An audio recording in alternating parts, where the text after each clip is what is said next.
Hey friends, welcome to story time. Let's see. There we go. Make sure everything is working right today. Give me 1 second.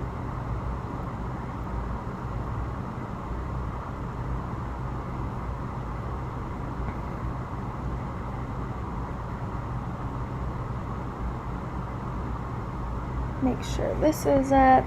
So I have to admit, you guys, I definitely have jumped ahead because I am enjoying this book so stinking much.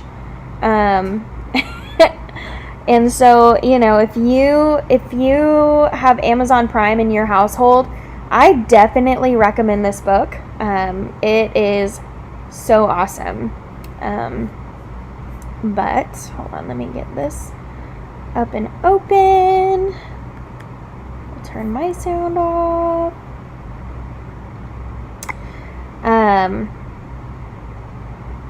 Yes. Also, hey, if you're on, make sure that you say hello, leave a comment in the comment section, just letting me know that you are here, because I really enjoy knowing who's here, who's not. That way I can reach out to our friends who aren't here. Let's see, I want to get to chapter 3. So I definitely read ahead a couple of chapters, and I'm not even sorry about it. There's a mosquito on the couch. Because this book is just so captivating. I am 100% hooked on the series, and apparently there's quite a few books in this series, and so if you are enjoying our book, The Sisters Grimm, definitely check this out, because it is on Amazon Prime. I think the first 3 books are on Amazon Prime, and the rest of them you can check out on your Kindle or through Amazon or whatever, so check them out. Anyways, so our at-home post is up for today. Today is Wellness Wednesday, which Wellness Wednesday is probably one of my favorite days out of the week, because it focuses a lot on self-care, and self-care is just so important, especially as we are, I think we're on month 5, or at least going into month 5 of this, of quarantine, of COVID, and people are having to get really creative with what they're doing, whether that's inside or finding ways to go outside and still remaining safe.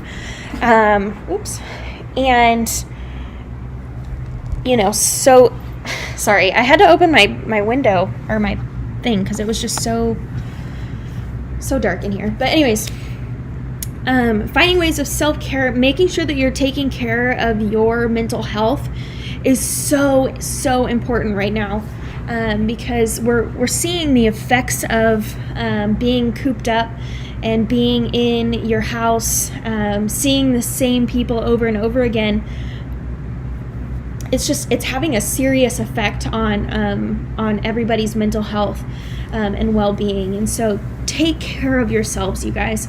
So today our post for Wellness Wednesday, our challenge or activity, is to do something that you love, which sounds super, silly. Like, obviously we want to do the things that we love, but we don't ever really take the time out of our week or out of our day to really do the things that we love and we enjoy. And so my challenge to you is to carve out some time today to do something that you love. And so whether that's hiking or reading or baking or, doing some art project or running or, whatever, just carve out an hour today to do something that you really love and that you really enjoy, because it's important. That's why. That's all there is to it. I'm no doctor, but it's important. And so if you go look at our post for today on our Facebook page, sorry, I keep moving, you will see what I did for my self-care. So I love to cook and I love to bake, and I especially love to do it for people. And so I made some donuts this morning, and Spencer and I are actually doing a challenge right now. So we're not really supposed to have sweets or dessert or whatever. And so instead of making them for us to leave at our house, I took them over to the club. So that was really awesome. And that was my first time making donuts, which, as you all know, I am a donut fanatic. So I'm shocked that this was my first time making actual donuts, but that's besides the point. So anyways, take some time today. Do something that you love. Do something that you enjoy. Don't worry about the things that you have going on for the rest of the day. Don't worry about the things that need to be done tomorrow. They're gonna get done. Just take some time for yourself to do the things that feed your soul. So anyways, check out that post. It's on our page. I've shared it to my personal page if you're friends with me. And so there is no excuse as to why you didn't see it. So anyways, all right, friends, we are in chapter 3 of our book today. And so here is our little illustration for the day. I love showing them to you.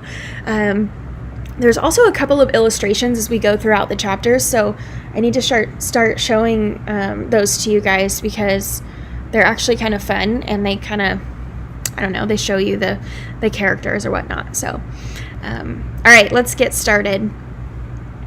Mrs. Grimm and Mr. Canis were pulling a prank on them. It explained why Mrs. Grimm talked to the house and served her crazy food, and why Mr. Canis had said so little and acted so weird. They were trying to make the girls look stupid, which made Sabrina furious. And worse, the joke didn't seem to end. They spent the rest of the day traipsing over the field for more clues, until Mrs. Grimm looked at her wristwatch and said they'd better get home for dinner. At the house, Mrs. Grimm prepared a huge plate of meatballs for the girls, complete with purple gravy, the recipe for which she'd claimed she'd gotten from a Tibetan monk. Too hungry to resist, Sabrina cut a meatball in half to make sure there weren't any poison pills inside, and finding none, she took a bite. It tasted like pizza. She devoured the plateful and was working on seconds when Mrs. Grimm joined them, placing a weathered old book on the table. "So, we've got a mystery on our hands, Lieblings. We should do some research. A good detective always does her research. Let's see. Giants. What do we know about them? Oh, here's one. The Tailor and the Giant," she said as she flipped through the pages. "Okay, you've had your fun," Sabrina said fiercely. "Don't you think we're a little old to fall for your joke?" Mrs. Grimm looked up from her book in astonishment. "You can't really think that it was a giant," Sabrina cried. "Well, of course I do," the woman replied without blinking.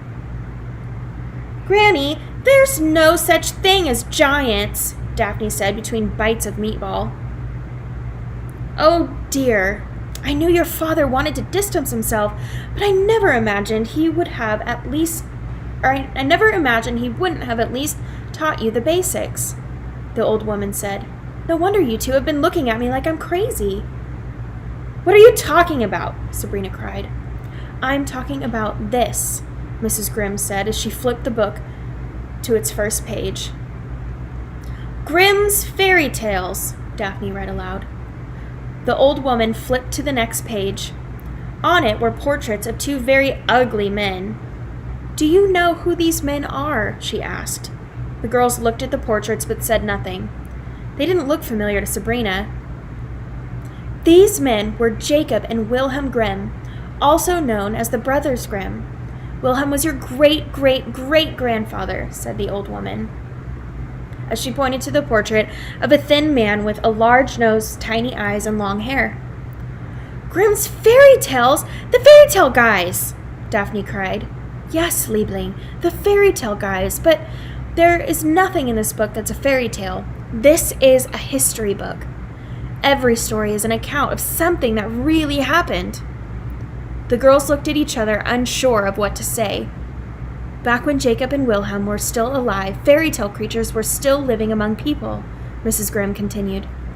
You could still wake up and find a giant beanstalk on your farm, or pixies in your barn, or see a group of knights fight a dragon. But things were changing.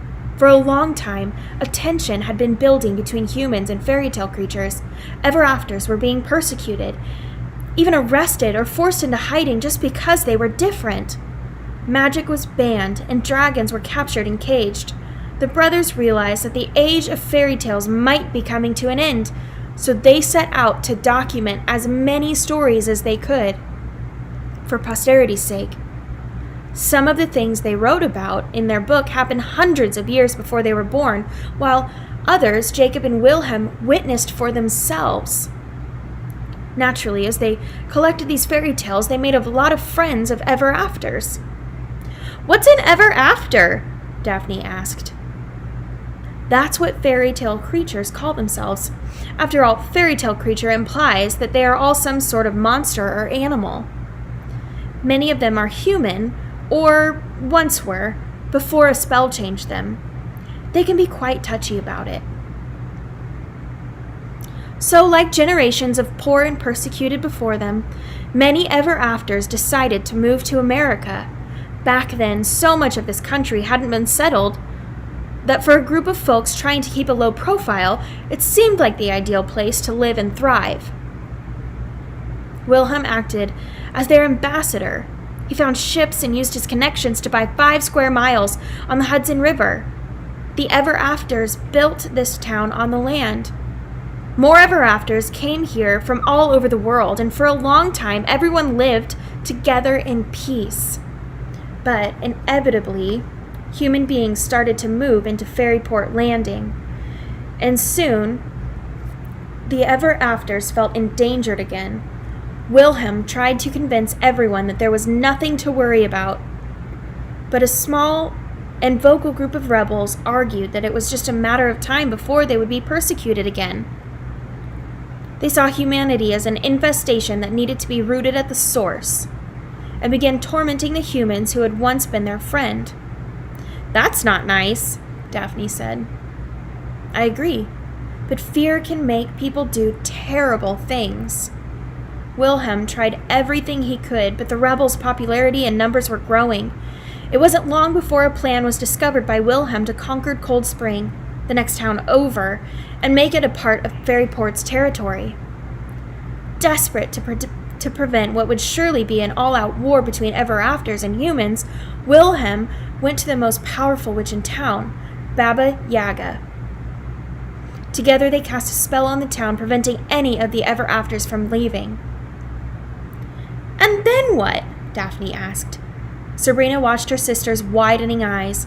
She seemed to believe every word the old woman said, and even if she didn't really, the little girl was happy enough to want to believe. Then problems really began, especially for Wilhelm, the old woman said.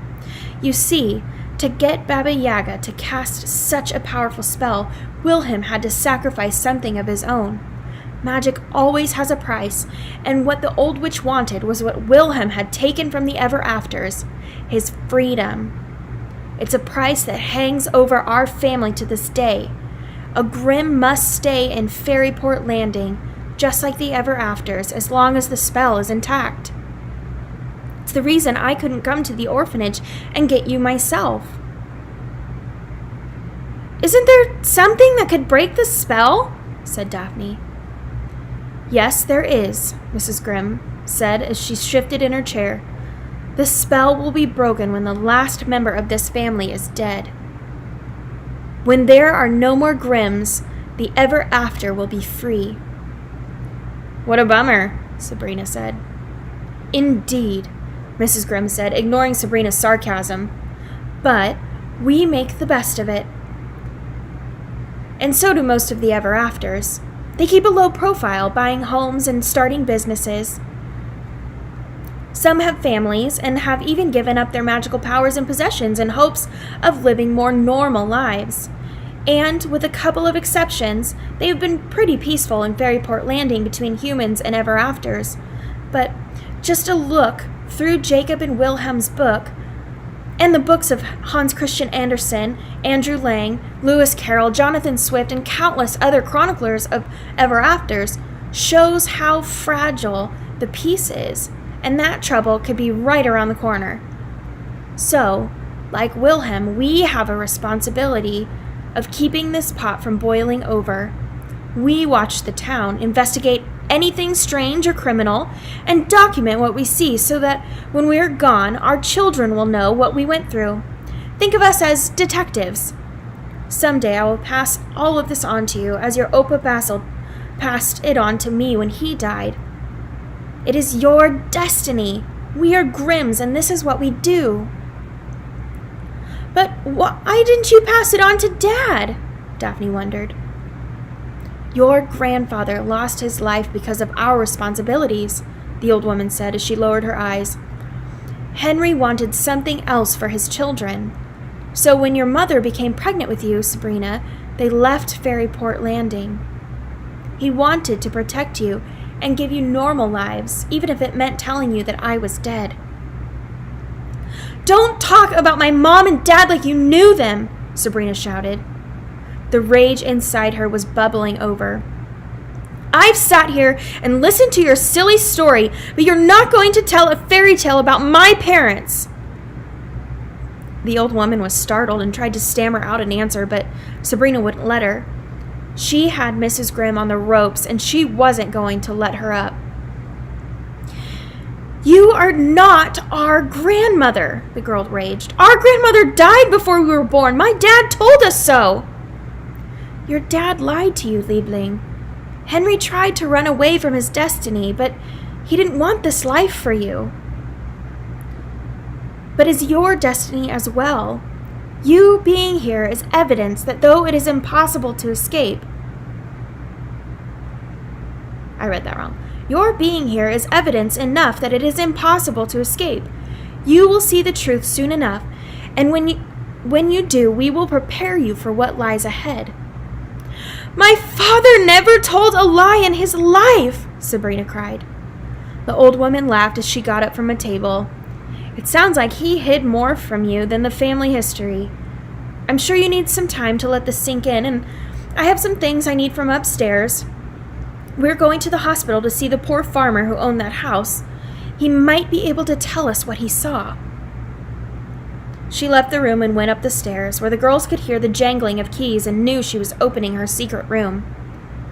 That woman is a lunatic, Sabrina whispered. She is not, Daphne cried. What's a lunatic? A crazy person. She thinks people live in the woods. She's nailed all the windows shut. She talks to the house, and now she thinks that fairy tales and giants are real. We can't stay here. What if I don't want to go? You don't get a say. Mom and Dad put me in charge when they weren't around, and you have to do what I tell you to do. You're not the boss of me. Daphne crossed her arms in front of her chest and huffed indignantly. We are out of here as soon as I see a chance, Sabrina declared. After dinner, they were off to the hospital with Mr. Canis driving again. Asking the old woman questions was pointless as the car was as loud as ever. Once they had arrived at the hospital and Mr. Canis had turned off the engine, Mrs. Grimm said to the children, Okay, let's review what we know so far so we don't get confused. It's important for detectives to review their clues. The previous night was catching up with Sabrina. She was so tired she didn't even have the energy to argue. First, a farmhouse was destroyed by what appears to have been a giant's foot. A footprint surrounded the destruction, Mrs. Grimm continued. Second, a giant beanstalk leaf was found at the scene, a definitive sign of a giant, and it has been touched by a giant. How do you know that? Sabrina asked. Because Elvis smelled its scent on the leaf. Well, how does Elvis know what a giant smells like? Because, Mrs. Grimm said, pulling the brown fabric out of her handbag that she had held under the dog's nose that morning, he smelled this. It's a cloth from a giant's trousers. Take a sniff." Daphne smelled the piece of cloth and looked as if she might be sick. "Ugh!" "Everything has its own particular scent, but giants are really stinky," the old woman explained. "Everybody and everything they touch will stink like them."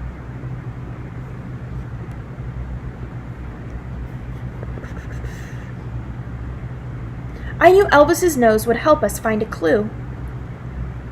"This is nonsense," Sabrina said with equal amounts of scorn and exhaustion.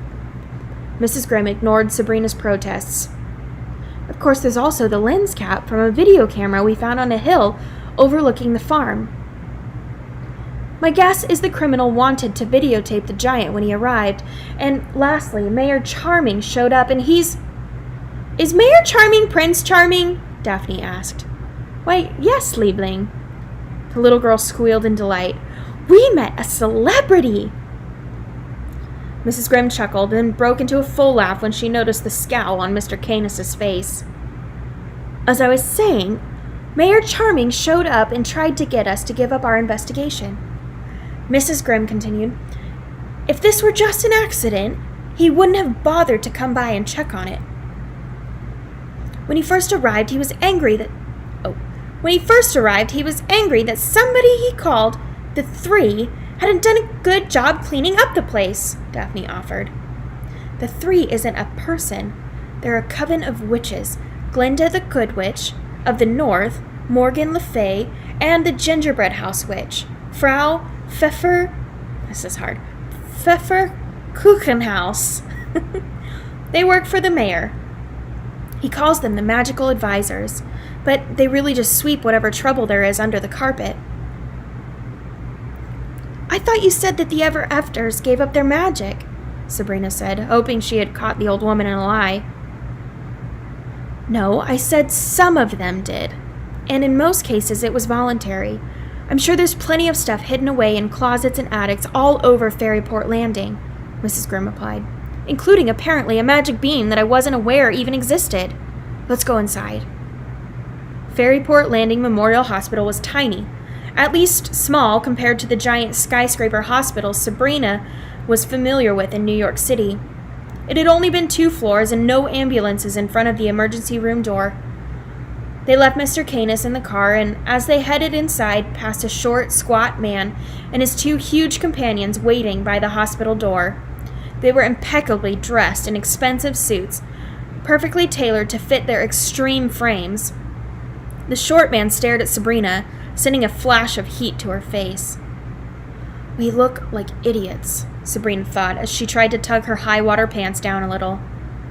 Inside, doctors and nurses rushed around the brightly lit hallways. The place smelled of cleaner and antiseptic, which tickled Sabrina's nose. The 3 Grimms managed to maneuver through the chaos and approach the information desk, where a portly receptionist sat talking on the phone. He had a large round face and a toothy grin, and when he saw them, he put the phone to his chest and smiled. "Can I help you, ladies?" "We're here to see Thomas Appleby. He was in an accident recently," Mrs. Grimm said. "Oh, yes, the man whose house blew up. He's in room 222, the receptionist replied. "Popular fellow. He just had 3 people up to see him." Mrs. Grimm cocked an eyebrow. "Indeed. Well, is there somewhere I should sign in?" The receptionist handed the old woman a clipboard. Before she handed it back, she quickly pointed out the 3 names on the list to the girls. A Mr. William Charming, a Mr. Seven, and Miss Glinda North had signed in 10 minutes ago.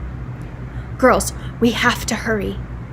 They rushed down a hallway through 2 double doors and made a left, stopping at an elevator. Mrs. Grimm pushed the up button several times. "Why are we rushing?" Sabrina asked.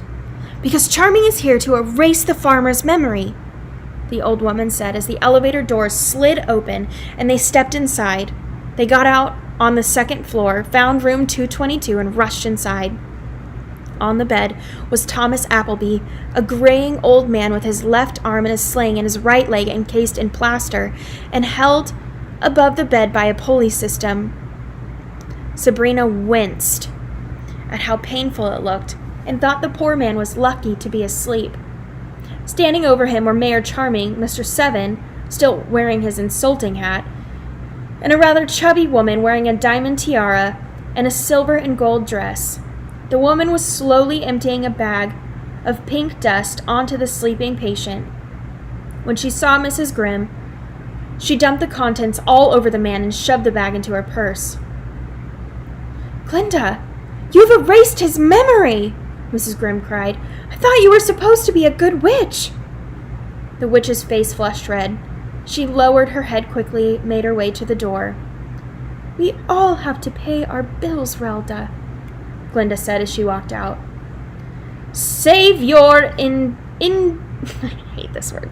Indignation," Charming added, as he and Mr. Seven followed.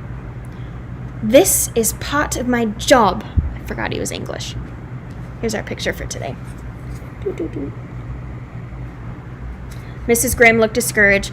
"He'll never be able to tell us anything," she said loudly, as if for the benefit of the 3 people who had just left. "And without an eyewitness account, we're never going to get to the bottom of this." After several seconds, she poked her head out of the room. "They're gone." "What are we doing here?" Sabrina asked. She didn't feel comfortable waiting around in the hospital room of a man she didn't even know, especially after people had been dumping what looked like contents of a vacuum cleaner bag all over him. "We're waiting." "For who?" Daphne asked, but no sooner had she said it when a thin, frail woman with gray-streaked black hair entered the room. When she saw Mrs. Grimm and the girls, she got a worried look on her face. "Mrs. Appleby, I'm Relda Grimm, and these are my granddaughters, Sabrina and Daphne.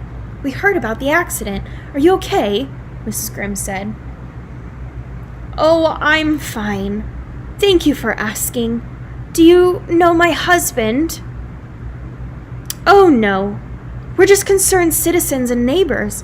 I happen to do a little detective work from time to time, and I was thinking I might be able to help. How is your husband?" Mrs. Appleby gazed down at the broken man and smiled sadly. "To be honest, I'm a little worried about him. He was raving earlier. The doctors gave him a sedative to calm him down. Wait a minute. He's waking up," she said as he began to stir. He opened his eyes and looked at the 3 strangers in the room. "Thomas, how are you feeling?" Mrs. Appleby asked as she sat next to his bed and rubbed his hand. "Deborah, who are these people?" the farmer asked his wife. "They're with the police," Mrs. Appleby replied. Mrs. Grimm stepped forward. "Not the police, dear. I'm a detective of sorts. Mr. Appleby, my name is Relda Grimm, and these are my granddaughters. I'm very glad to see that you weren't too badly injured, considering—" "You 3 are detectives?" Mr. Appleby looked from Mrs. Grimm to the children, eyeing them suspiciously. "Yes," Mrs. Grimm said, causing Daphne to practically swell with pride. "Well, I think a crime has been committed, Mrs. Grimm," Mr. Appleby said. "You do?" "They should arrest whoever dressed your granddaughters this morning." "Thomas, stop it. I think they look adorable," Mrs. Appleby cried. "I'm sorry, he's been a grouch since we got here. He doesn't like hospitals." Sabrina looked down at her goofy outfit and seethed with anger. Who would buy a girl who was almost 12 a shirt with a monkey on it? "Well, what can I do for you, Mrs. Grimm?" Mr. Appleby grunted. Do you remember anything about an accident?" the old woman said. "What accident?" the farmer asked. Mrs. Grimm frowned. "What accident?" Mrs. Appleby exclaimed. "Thomas, the house has been destroyed, and I found you lying in the yard." "I don't know what you're talking about. There's nothing wrong with the house," Mr. Appleby argued. "Oh, dear. Painkillers are really doing a number on you," Mrs. Appleby said, shifting anxiously in her seat. The farmer returned his wife's stare with an innocent look. "Mrs. Grimm, I don't think my husband is up to discussing the case right now," his wife said. I understand. Perhaps you might have a moment to spare us then? Of course. Mrs. Appleby gestured for them to follow her into the hallway. So sorry to trouble you, Mrs. Grimm said to the farmer as they walked towards the door. I do hope you feel better, Mr. Appleby. Daphne stopped and turned to the injured man. I like my outfit, she said, and stuck out her tongue. Mr. Appleby stuck his tongue out too, and the little girl stomped out of the room. He's acting very odd right now, Mrs. Appleby said when they were in the hallway.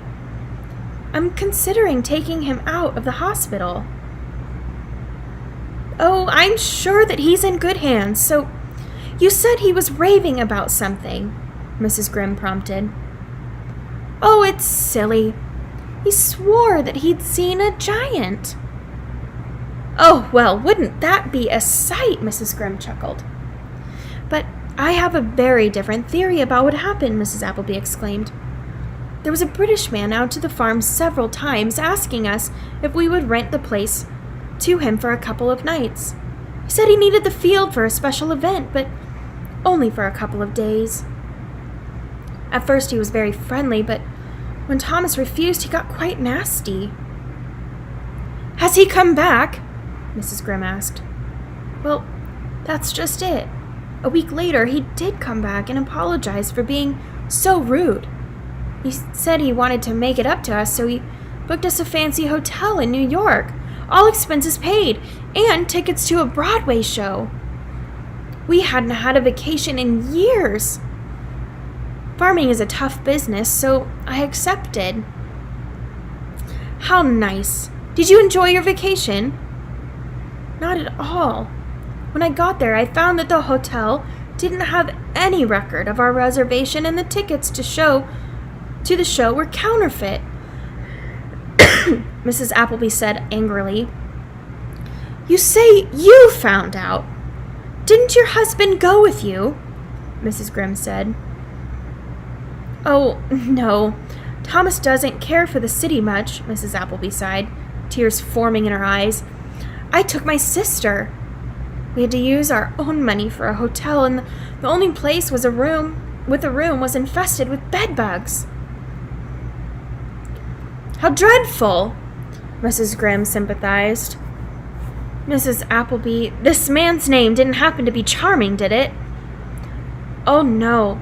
It was Englishman, the woman replied, sniffing. What did this Mr. Englishman look like? I'm sorry, I never saw him. Thomas had all the dealings with him. One last question, Mrs. Appleby. I'm sure you want to get back to your husband. Do either of you have or own a video camera?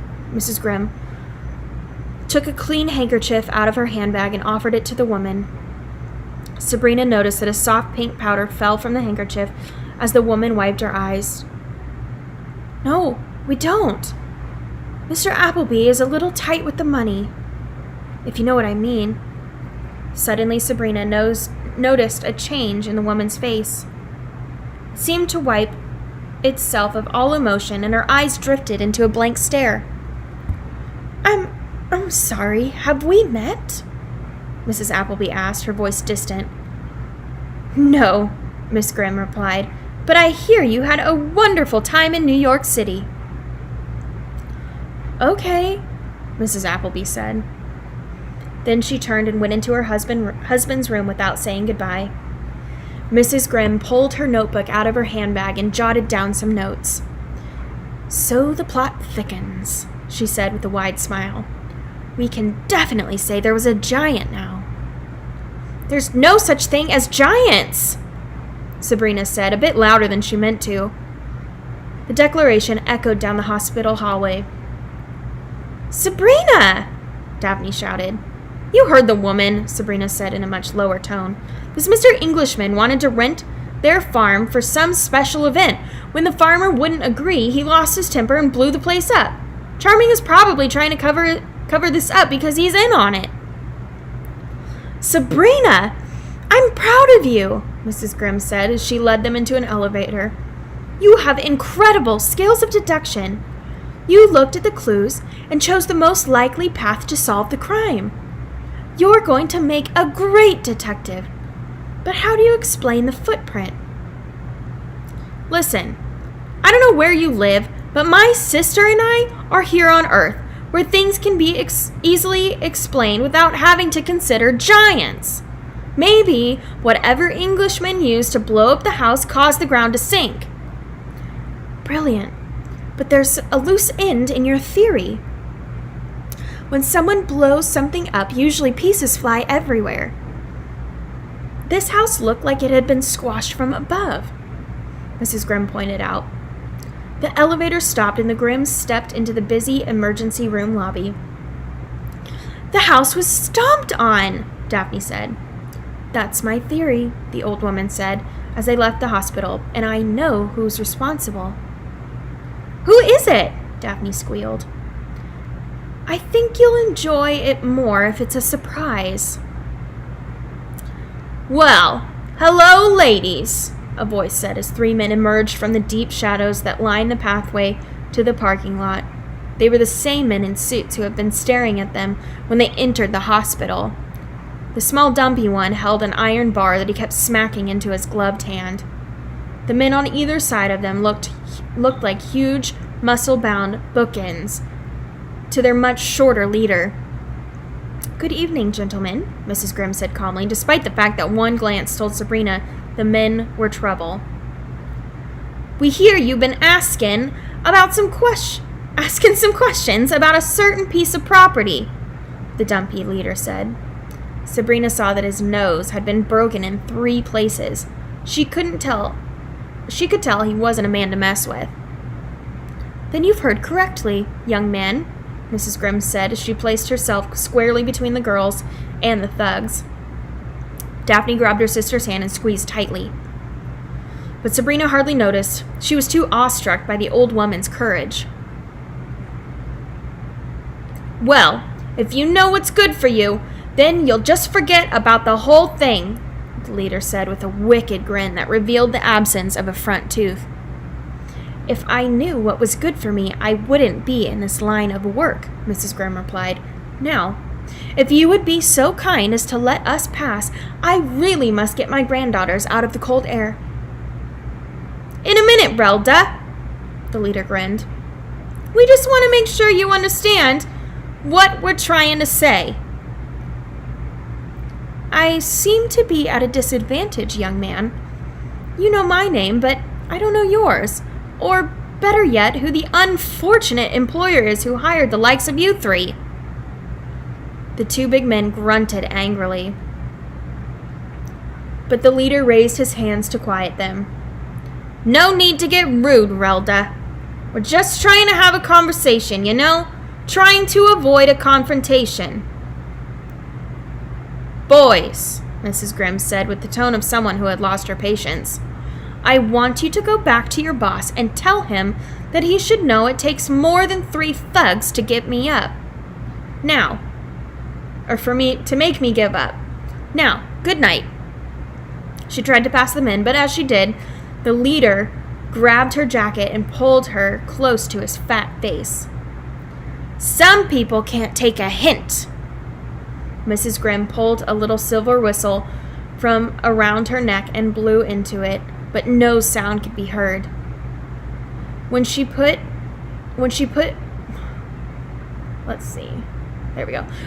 it back inside her dress, the bullies laughed. I'm warning you. If you don't let us pass, you are going to regret it, she said. Sabrina's heart began to pound.